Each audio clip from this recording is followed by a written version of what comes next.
हाँ जी, नमस्कार। और आई थिंक जो बच्चे तैयारी कर रहे होंगे सब बहुत जोर शोर से लगे होंगे। देखो, उत्तर प्रदेश पीसीएस ने सिलेबस में परिवर्तन किया है, आपको पता होगा, है ना। और ये परिवर्तन इस बात की तरफ इशारा कर रहा है कि प्राथमिक परीक्षा में भी उत्तर प्रदेश विशेष से या उत्तर प्रदेश से संबंधित प्रश्न जो है आपको ज़्यादा देखने को मिल सकते हैं। ठीक है, तो आज की क्लास में हम लोग ये चीज़ देखेंगे कि उत्तर प्रदेश विशेष में मतलब स्पेशल यूपी की अगर बातें करें तो उसमें जितने भी महान व्यक्तित्व हुए हैं, है ना, उन पर बातचीत हम लोग करेंगे। एक श्रृंखला है, एक सीरीज है। तो जितने भी ऐसे व्यक्ति हुए हैं जो ऐतिहासिक हैं, जिन्होंने समाज सुधार में काम किया है या धार्मिक सुधार में काम किया है या किसी भी प्रकार से, ठीक है, जो महान व्यक्ति है उनका मतलब उन पर हम लोग एक डिस्कशन आज करेंगे। ठीक है, आपको कुछ चीज़ें नोट कर लेनी है और जिन बच्चों को ये नोट्स चाहिए वो वीडियो के बाद में कमेंट कर देंगे, है ना, या मेल मतलब अपनी ईमेल आईडी दे दीजिएगा तो ये नोट्स आप तक पहुंच जाएंगे। ठीक है, चलिए। और ये सभी के लिए है, आप बेशक संस्थान के विद्यार्थी हैं नहीं हैं, क्योंकि सबका साथ सबका मतलब सबका साथ सबका विकास और सबका प्रयास। ठीक है, तो चलिए स्टार्ट करते हैं। पहला जो व्यक्तित्व है वो है गौतम बुद्ध, जिनको महात्मा बुद्ध के नाम से हम और आप जानते हैं। मतलब जो सामाजिक पहचान है, जो आम बोलचाल, उनको महात्मा बुद्ध के नाम से मिली है। लेकिन आप देखिएगा गौतम बुद्ध की बात अगर करें तो देखिए इन्होंने धर्म सुधार किया, धार्मिक सुधार किया है। ठीक है, और बौद्ध धर्म की बात करें तो बौद्ध धर्म की जो विचारधारा है वो महात्मा बुद्ध जी लेकर के आए हैं। तो इनका उत्तर प्रदेश से क्या संबंध है वो चीजें हम लोग यहाँ पर जानेंगे। ठीक है, देखिए महात्मा बुद्ध का जन्म सिद्धार्थ नगर जिले के लुम्बिनी ग्राम में शाक्य क्षत्रिय कुल में हुआ था। किस कुल में हुआ था? शाक्य कुल में हुआ था। यह प्रश्न पूछा जाता है। लुम्बिनी गांव में हुआ था, कौन सा कुल था? शाक्य कुल था। ठीक है, इनके बचपन का नाम सिद्धार्थ, ये भी प्रश्न पूछा जाता है। जितने भी महान व्यक्तित्व हुए हैं उनके बचपन का नाम या उनका असली नाम क्या है। जैसे अगर आप बात करेंगे, है ना, कि दयानंद सरस्वती, तो दयानंद सरस्वती की अगर बात करें तो उनका जो नाम है वो मूल शंकर नाम है, मूल शंकर। ठीक है, तो ये कई बार देखा गया है उत्तर प्रदेश पीसीएस ने जो महान व्यक्तित्व हैं उनके वास्तविक नाम और चर्चित नाम, है ना, यहाँ से भी प्रश्न जो है वो पूछा है। तो खैर इनका नाम सिद्धार्थ था। इनके माता का नाम जो महामाया, पिता का नाम सुदोधन है, पत्नी का नाम यशोधरा। ठीक है, और ये अलग चीज है, बिंबा या गोपा, है ना, ये अभद्रकच्छना ये भी मिलेगा। तथा पुत्र का नाम क्या है? राहुल। ये नाम भी महत्वपूर्ण है इनके जीवन में। सुदोधन की बात करें, पिताजी हैं। ठीक है, तो आप याद रखिएगा। और माता का नाम महामाया है। ये सब नाम इनके जीवन से संबंधित है। इनके पुत्र का नाम क्या है? राहुल। ठीक है, तो ये भी प्रश्न पूछा जा चुका है। इन्होंने 29 वर्ष की अवस्था में गृह त्याग किया और 35 वर्ष की अवस्था में, याद रखिएगा, 35 वर्ष की अवस्था में बैसाख, हिंदी महीने के हिसाब से, हिंदी महीनों के जो नाम है उसमें बैसाख भी आता है, बैसाख पूर्णिमा को इनको बोध गया में ज्ञान प्राप्त हुआ और ये बुद्ध हो गए। मतलब क्या है देखिएगा, बैसाख माह की जो है बैसाख माह की पूर्णिमा को इनको बोध गया में ज्ञान प्राप्त हुआ था। और जब ज्ञान प्राप्त हो गया तो इनका नाम क्या हो गया? बुद्ध हो गया। ठीक है ना। अब देखिए इन्होंने अपना पहला उपदेश कहाँ दिया? सारनाथ। सारनाथ उत्तर प्रदेश में है। ठीक है, अब देखिएगा सारनाथ में जब इन्होंने पहला उपदेश दिया था, इसको पहले उपदेश को कहा गया है धर्म चक्र परिवर्तन या धर्म का पहिया घूम गया, इस तरीके से। ठीक है, अब 80 वर्ष की अवस्था में कुशीनगर में इनको महापरिनिर्वाण की प्राप्ति हुई, मतलब इनकी मृत्यु हो गई। ये आपको याद रखना है, बेसिक इंफॉर्मेशन है किसके बारे में? महात्मा बुद्ध के बारे में। बात समझ आ गई? ठीक है, अब इनके शिष्य के बारे में, महात्मा बुद्ध के जीवन से बहुत सारे प्रश्न जो है आपको देखने को मिल सकते हैं। इनके एक प्रिय शिष्य थे आनंद। तो आनंद की अगर बात करें, है ना, तो जब इन्होंने मठ बनाए, बौद्ध मठ देखे होंगे आपने, तो आनंद ने कहा कि भाई गुरुजी आपका जब कर्म यह है कि समाज का कल्याण हो, तो समाज में महिलाएं भी हैं, तो मठ में महिलाओं को भी रहने की अनुमति होनी चाहिए, ताकि वो क्या करें, वो अपनी साधना करके वो भी निर्वाण को प्राप्त कर पाए। इंसान तो वो भी हैं। ये बात है इनके शिष्य आनंद की। तो महात्मा बुद्ध ने कहा कि आप क्या चाहते हो? उन्होंने बोला गुरुजी मैं चाहता हूं कि महिलाओं को भी जो है मठ में अनुमति प्राप्त होनी चाहिए रहने की। उन्होंने कहा ठीक है, महिलाओं को भी अनुमति है, लेकिन महिलाओं को अनुमति प्रदान करती है और इस बात से इस धर्म की उम्र जो है 1000 वर्ष कम हो जाएगी। ठीक, तो मतलब महात्मा बुद्ध पर आप जितना ज्ञान लेंगे उतना कम है। इनके बारे में पढ़िएगा, प्रश्न आपको लगभग प्री में मिलेगा। ठीक है, थोड़ा सा जब आप हिस्टोरिक अध्ययन मतलब इतिहास के लिए आपने पढ़ा होगा, हिस्ट्री में पढ़ा होगा, तो वो सारी डिटेल आप एक बार देख लीजिएगा। ठीक है, चलिए आगे देखते हैं। अब आप देखेंगे अगला व्यक्तित्व कौन है, वो जरा देखेंगे। कौन है? बाण भट्ट। याद रखेंगे बाण भट्ट, इनके बारे में आप जानिएगा। बाण भट्ट हर्षवर्धन के दरबार में रहते थे। ये प्रश्न आ चुका है कि बाण भट्ट किसके दरबार में रहते थे? तो बाण भट्ट जो है वो कवि हैं और हर्षवर्धन के दरबार में रहते। ठीक है, चलिए, ये कवि व विद्वान के रूप में जाने जाते हैं। उन्होंने हर्ष चरित्र या हर्ष चरित्र व कादंबरी नामक ग्रंथों की रचना की है। याद रखिएगा, ये भी अलग से प्रश्न पूछा जाता है। यूपी पीसीएस में एक प्रश्न ये भी रहता है कि एक तरफ रचनाएं या पुस्तकों के नाम, एक तरफ लेखक या रचयिता का नाम होता है, उनको मैच करना पड़ता है ना। सही मैच आपको करना पड़ता है, कौन सी पुस्तक के लेखक कौन है। तो एक बार ये चीज भी आप बहुत ही ठीक तरीके से कर लीजिएगा। कादंबरी नामक ग्रंथों की रचना की थी। दोनों ग्रंथों से हमें तत्कालीन भारत की जानकारी प्राप्त होती है। समकालीन इतिहास को जानने के लिए ये दोनों ग्रंथ महत्वपूर्ण स्रोत हैं। मतलब हर्षचरित्र की बात करें, कादंबरी की बात करें, इनके लेखक कौन है? हर्षवर्धन, सॉरी बाण भट्ट। और बाण भट्ट कहाँ रहते थे? हर्षवर्धन के दरबार में। इन दोनों ग्रंथों की मदद से आप भारत की तत्कालीन स्थिति और तत्कालीन इतिहास के बारे में, विश्व इतिहास के बारे में, बाकी घटनाओं के बारे में आप जानकारी ले सकते हैं। इसीलिए महत्वपूर्ण स्रोत के नाम से जाने। इतिहास को समझना हो, इतिहास को जानना हो, तो आपको सोर्स तो चाहिए होगा। तो या तो पुस्तकें क्या है, पुस्तकें सोर्स का काम करती हैं, या दीवार पे लिखे हुए पुराने लेख, है ना भाई। आप कैसे पता करेंगे स्रोत क्या है, सोर्स क्या है, कैसे आप जानेंगे? तो पुस्तकों के अलावा बाकी भी है, जैसे शिलालेख मिले होंगे, वो भी क्या सोर्स है। हिस्ट्री को समझने के लिए, इतिहास को अंडरस्टैंड करने के लिए आप अदर सोर्सेस का भी यूज करते हैं, है ना। तो चाहे आप देखेंगे कि कई सारे स्तूपास की बात करेंगे, वो भी क्या है, स्तूपा है या पिलर है, आप देखेंगे। ठीक है, तो जो पिलर हैं उनमें भी जो सूचनाएं लिखी हुई हैं। ठीक है, तो मतलब आप चीजों को समझिएगा। इतिहास को समझने के लिए कुछ स्रोत आपको चाहिए होते हैं, कुछ सोर्स आपको चाहिए होते हैं। खैर आगे देखिएगा, अगला भी बड़ा महान व्यक्तित्व है, वो देखिएगा निजामुद्दीन औलिया। निजामुद्दीन औलिया, ठीक है, ये सूफी संत है, महान चिश्ती सूफी संत। महान चिश्ती सूफी संत निजामुद्दीन औलिया का जन्म बदायूं में हुआ था।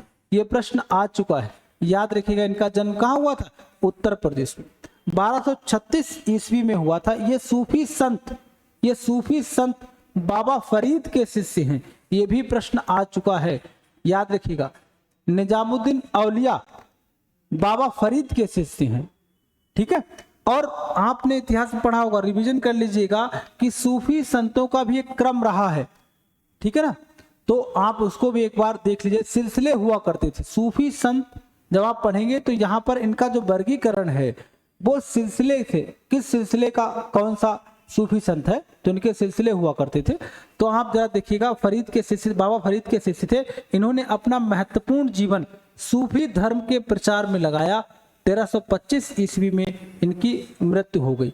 निजामुद्दीन औलिया के गुरु कौन है आपको पता होना चाहिए। ठीक है, बाबा फरीद। और इनका जन्म उत्तर प्रदेश के बदायूं शहर में हुआ है।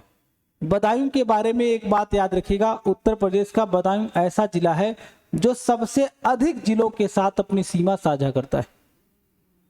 अगर पूछा जाए उत्तर प्रदेश में वो कौन सा जिला है जो अधिकतम जिलों के साथ अपनी सीमा साझा करता है, तो वो नाम हो जाएगा आपका बदायूं। बात समझ आ गई? ठीक है, चलिए आगे देखिएगा। जियाउद्दीन बर्नी, ये सब मतलब आप समझिए, इतिहास को जब आप पढ़ेंगे आपको समझ आएगा। ये वो विद्वान लोग हैं जिनको जब आप पढ़ेंगे, जिनको समझेंगे, तो आपकी समाज के प्रति सोच जो है वो बदलेगी, है ना। बड़े व्यक्तित्व हैं ये सब, ठीक है, तो इनके बारे में बहुत आराम से समझना। जियाउद्दीन बर्नी की बात करें, इतिहासकार जियाउद्दीन बर्नी, तो ये हिस्टोरियन हैं, इतिहासकार हैं। बुलंदशहर जिले के बरन के निवासी थे, इसलिए इनका नाम बर्नी हो गया।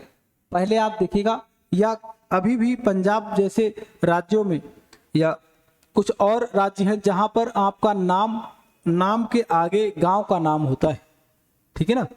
तो बहुत सारे ऐसे लोग हैं जिनके नाम के पीछे उनके गांव का नाम होता है। तो जियाउद्दीन बर्नी साहब की अगर बात करें तो इनका जन्म बर्न में हुआ था, इसलिए इनका नाम के आगे क्या है, बर्नी। और ये किस जिले में है, तो ये आपका बुलंदशहर, ठीक है। मोहम्मद शाह मतलब फिरोज तुगलक की अगर बात करें, या मतलब मोहम्मद फिरोज तुगलक की बात करें, के साथ रहे, मोहम्मद बिन तुगलक और फिरोज तुगलक के साथ रहे। इनकी महत्वपूर्ण कृति अगर आप देखें, ये तुगलक वंश की अगर बात करें, देखो दिल्ली सल्तनत में अगर आप देखें तो दिल्ली सल्तनत में कौन कौन से रजवाड़े हुए, राजवंश अगर हुए, तो आप जरा देखिएगा क्या है, ठीक है। पहले गुलाम वंश, खिलजी वंश, तुगलक वंश, सैयद वंश, लोधी वंश, और उसके बाद फिर मुगल आ जाते हैं, मुगल। तो गुलाम वंश, खिलजी वंश, तुगलक वंश, सैयद वंश, लोधी वंश। तो दिल्ली सल्तनत में अगर प्रश्न पूछा जाए कि सबसे अधिक समय तक किसने शासन किया, वो हो जाएगा तुगलक वंश। याद रखिएगा, सबसे अधिक समय के लिए किसने शासन किया है, तो ये प्रश्न भी यूपी में पूछा जाता, वो हो जाएगा आपका तुगलक वंश, ठीक है। चलिए बात जरा समझिए, है ना, हम लोग क्या बात कर रहे हैं। तो जियाउद्दीन बर्नी की बात करें, जिनका जन्म बुलंदशहर जिले के बर्न में हुआ था, जिसके कारण इनका नाम क्या हो गया, बर्नी हो गया। और ये मोहम्मद बिन तुगलक और फिरोज तुगलक के साथ रहे। इनकी महत्वपूर्ण कृति फतवाए जहांदारी, है ना, जहांदारी सल्तनत कालीन प्रशासन का महत्वपूर्ण ग्रंथ है। अब देखिए यहाँ से क्या प्रश्न बन जाएगा या बन सकता है, वो जरा देखिएगा। इनकी एक पुस्तक है फतवाए जहांदारी। इससे क्या पता चलेगा, सल्तनत कालीन प्रशासन के बारे में समझना हो तो मुख्य स्रोत है जियाउद्दीन बर्नी की पुस्तक फतवाए जहांदारी, ठीक है। तो कई बार पूछ लेते हैं, जैसे आप देखेंगे इससे भी एक प्राचीन पुस्तक है जिसका नाम क्या है, अर्थशास्त्र। तो अर्थशास्त्र एक पुस्तक की बात हम लोग कर रहे हैं, यहाँ पर जो अर्थशास्त्र लिखा है इसका मतलब क्या है, पुस्तक से है, ठीक है। तो इस पुस्तक में अगर आप देखेंगे, जिसके लेखक कौन है, इसके लेखक हैं विष्णुगुप्त। कौन है, विष्णुगुप्त। विष्णुगुप्त को ही हम चाणक्य बोलते हैं, कौटिल्य बोलते हैं, याद रखिएगा, ठीक है। तो इस पुस्तक के नाम पे मत जाना, इसमें राजनीतिक विज्ञान या राजा के धर्म क्या है प्रजा के लिए, राजनीतिक विज्ञान पर ज्यादा बल दिया गया है। तो कई बार पूछ लेते हैं कि ये पुस्तक जो है वो किसके लिए है, इस पुस्तक में जो है किसकी जानकारी दे रखी है, ओके। तो यहाँ पर जो पुस्तक है आपका फतवाए जहांदारी, जिसके लेखक कौन है, जियाउद्दीन बर्नी। तो इसमें सल्तनत कालीन प्रशासन की जानकारी आपको दी गई है, ठीक है। चलिए, बर्नीकृत तारीखे फिरोजशाही की अगर बात करें तो इसमें 1265 से लेकर के 1358 तक का जो भी कालक्रम, जो घटनाएं हैं, वो सब आपको मिलेंगी। याद रखिएगा, दो पुस्तकें हैं, एक है तारीखे फिरोजशाही और दूसरी क्या, फतवाए जहांदारी। ये दोनों के लेखक कौन है, जियाउद्दीन बर्नी। इनका जन्म हुआ था बुलंदशहर के बरन में, जिसके कारण इनका नाम क्या हो गया, बर्नी हो गया। बात समझ आई।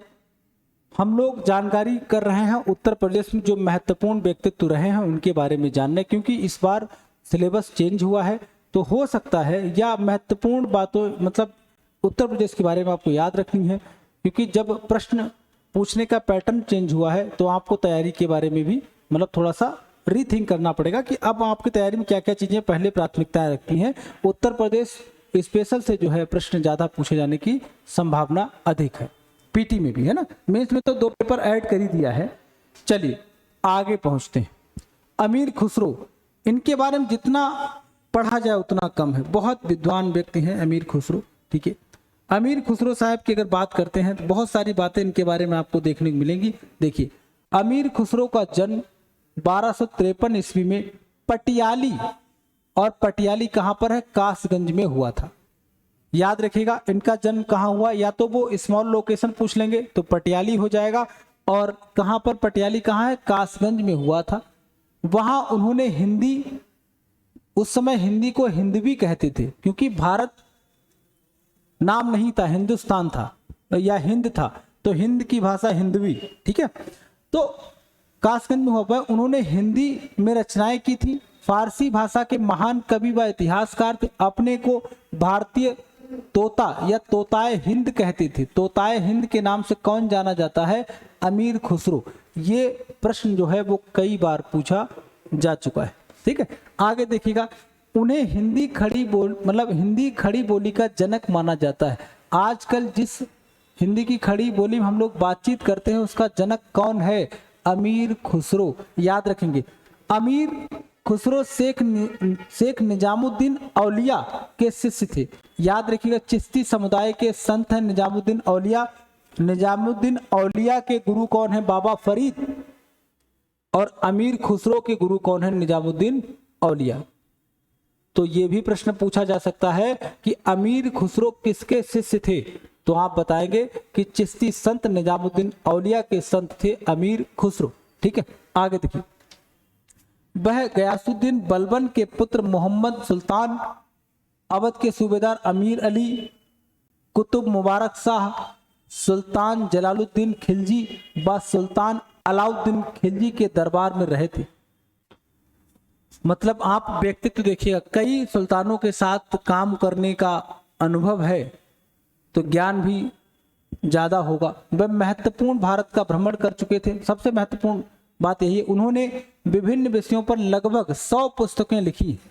मतलब 100 पुस्तकों का लेखक है ये व्यक्ति, याद रखिएगा, जिनमें से 22 फारसी भाषा की और कुछ अलग अलग छोटी छोटी रचनाएं हैं जो आज प्राप्त हैं। उनकी प्रसिद्ध रचनाएं तत्कालीन इतिहास का महत्वपूर्ण स्रोत है।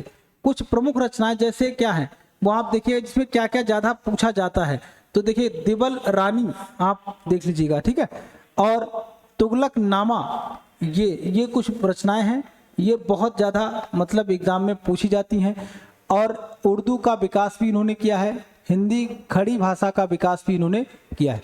अगर प्रश्न पूछा जाए हिंदी खड़ी बोली का जो विकास है वो किसने किया है, वो हो जाएंगे आपके अमीर खुसरो। और अमीर खुसरो की अगर बात करें तो इनका जन्म हुआ था पटियाली। पटियाली कहाँ पर है, आज के कासगंज में है, उत्तर प्रदेश में। ठीक है, तो ये बातें, तोताए हिंद कहते थे, भारतीय तोता, भारत का तोता, हिंद का तोता, या कुछ भी कह सकते हैं, तोताए हिंद कहते थे। ठीक है, और कई सुल्तानों के साथ इन्होंने जो है काम किया। अलाउद्दीन खिलजी उनमें से एक है। ठीक है, और चिश्ती संप्रदाय के सूफी संत निजामुद्दीन औलिया के शिष्य हैं। ये सारी बातें आपको इनके बारे में कम से कम पता रहनी चाहिए। चलिए आगे बढ़ते हैं।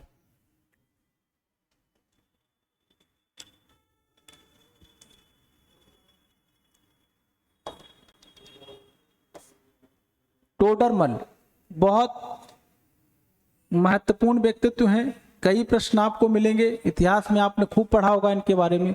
और इनका एक उपनाम है राजा, राजा टोडरमल। तैयार हो जाइए फटाफट इनके बारे में चीजें लिखने के लिए। राजा टोडरमल की बात हम लोग करेंगे। इनका जन्म सीतापुर जिले के लहरपुर गांव में हुआ था। सीतापुर जिले के लहरपुर गांव में हुआ था। जिला पूछा जाए टोडरमल किस जिले में इनका जन्म हुआ था, तो सीतापुर हो जाएगा। ठीक है, पहले ये शेरशाह सूरी की सेवा में थे।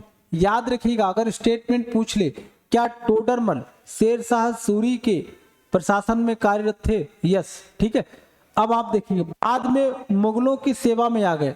अकबर के समय इन्हें दीवान का पद दिया गया और इन्होंने दहसाला बंदोबस्त व्यवस्था प्रारंभ की। ये प्रश्न आ जाता है। दहसाला बंदोबस्त की व्यवस्था किसने प्रारंभ करी थी? तो नाम हो जाएगा आपका टोडरमल। ठीक है, अब देखिएगा दहसाला व्यवस्था का संबंध किससे? ये भू व्यवस्था है, भू नापन मतलब मापन की व्यवस्था है। ठीक है, अब आप देखिएगा ये एक वित्त मंत्री के साथ साथ कुशल सैन्य संचालक भी थे।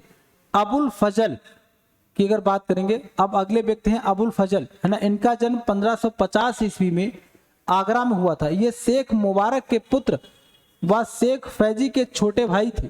इनकी योग्यता के कारण ही अकबर ने इन्हें अपना सलाहकार बनाया था। इन्होंने अकबर के दक्षिण अभियान का नेतृत्व किया था। महत्वपूर्ण बात यह है, कौन? आप देखिएगा अकबर का जो दक्षिण भारत का अभियान था इसको लीड किया था अबुल फजल ने। किसने किया था? अबुल फजल ने।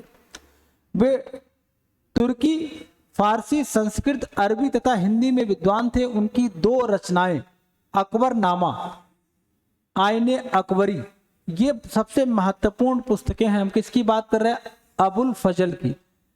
और टोडरमल जी को राजा टोडरमल कहा जाता था। राजा की उपाधि उनको अकबर ने प्रदान की थी।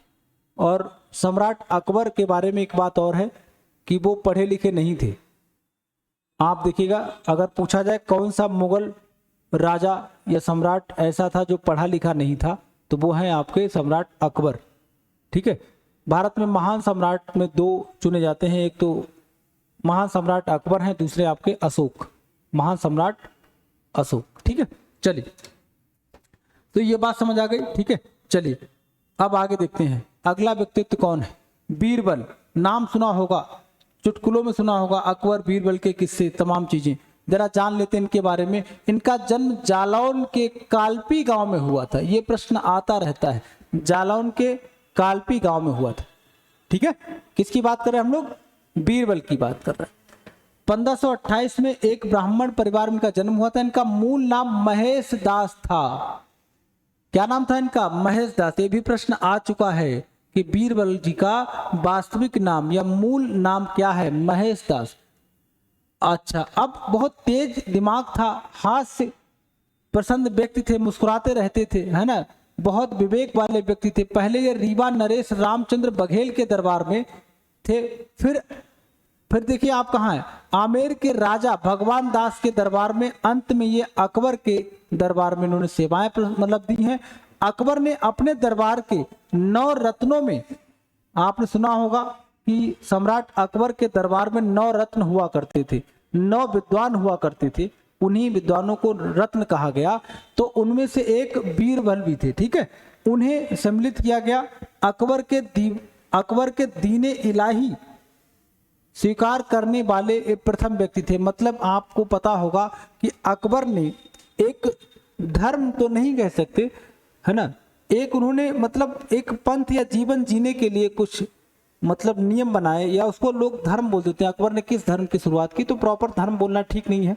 तो दीने इलाही की मतलब जो है स्थापना करी, और उस धर्म को या उस पंथ को, उस विचारधारा को स्वीकार करने वाला पहला व्यक्ति कौन था? वो थे आपके बीरबल। याद रखिएगा, दीने इलाही का जो है विचारधारा है, ये किसने प्रारंभ करी थी? सम्राट अकबर ने। और उनकी इस विचारधारा को स्वीकार करने वाला प्रथम व्यक्ति कौन है? वो आपके बीरबल। ओके, चलिए आगे देखिए। अकबर ने इन्हीं को कविराज की उपाधि दी थी। ठीक है, याद रखिएगा, कविराज की उपाधि। तो कविराज की उपाधि किसे दी थी? अकबर ने बीरबल को दी थी। और 1586 ईस्वी में अगर आप देखें, इनको मतलब एक अभियान के तहत इनकी मृत्यु हो गई। तो ये बेसिक इंफॉर्मेशन किसके बारे में थी? आपकी बीरबल के बारे में। तो देखिए अब बहुत सारे व्यक्तित्व हैं उत्तर प्रदेश के। ठीक है, वो हम लोग बारी बारी से जो है उनको हम लोग अपना अध्ययन करेंगे उनके बारे में। और अगले सेशन में मैं ये भी करूँगा कि कुछ MCQs या पिछले कुछ वर्षों में आए हुए प्रश्न भी हम लोग कर लेंगे। ठीक है, तो आज की क्लास थोड़ी सी मतलब शॉर्ट रहेगी, लेकिन आगे हम लोग मिलेंगे लेक्चर नंबर 2 में। तो वहां से लेकर के हमें आना है पंडित जवाहरलाल नेहरू तक, या बाकी जो भी महान व्यक्तित्व हुए जिनका जन्म हुआ उत्तर प्रदेश में, वो सारे हम लोग कवर करेंगे। ठीक है, आप अच्छे से नोट्स बनाइएगा। थैंक यू सो मच, मिलते हैं अगली क्लास में। तब तक के लिए बाय बाय, टेक केयर, जय हिंद।